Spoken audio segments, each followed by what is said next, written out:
Good morning. Welcome to the WEX Wakeup for Tuesday, November 14th. I'm Christy Matino. Homeland Security Secretary Alejandro Mayorkas temporarily avoided impeachment after the House voted to refer the issue to the Homeland Security Committee. They will look into whether he should be charged with high crimes and misdemeanors for his mishandling of the southern border.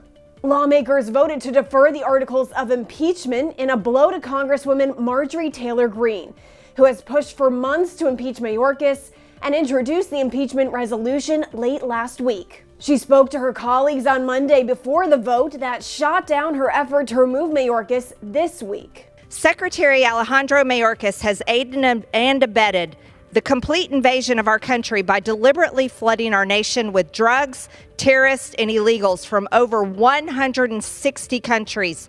How many more will he allow to invade our country?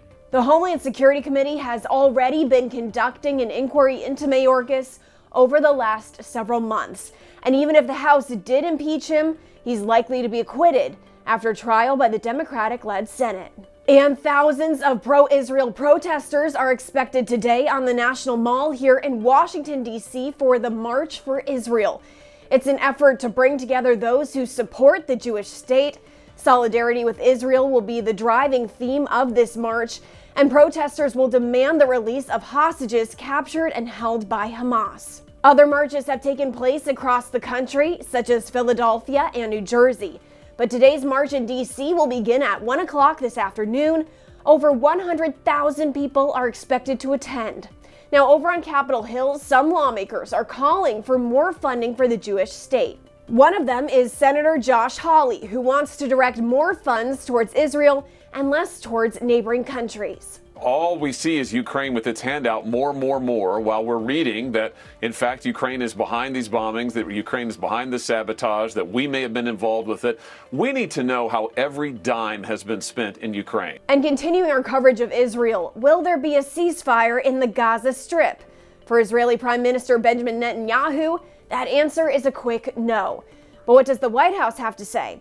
Our Christian Day Talk reports. Domestic pressure continues to mount for President Biden to call for a ceasefire in Israel. Here's what Jake Sullivan had to say when asked Monday if Israel is following by the rules of war. What I've told you is that I am not in a position to give you a legal determination to your question. I am not in a position to do that. What I'm in a position to do is to state the U.S. government position on how Israeli operations should be conducted. And that is what I have done. That is what I continue to do. That is what I can do from this podium. Yeah. Biden also was pressed by Indonesian President Widodo at the White House on Monday. He specifically called on the U.S. president to, quote, do more in pushing for a ceasefire. For the Washington Examiner, I'm Christian Day Talk. Thanks for joining us this morning on the WEX Wake Up. Be sure to give us a follow online and on social media so you stay in the know of all those headlines turning in politics.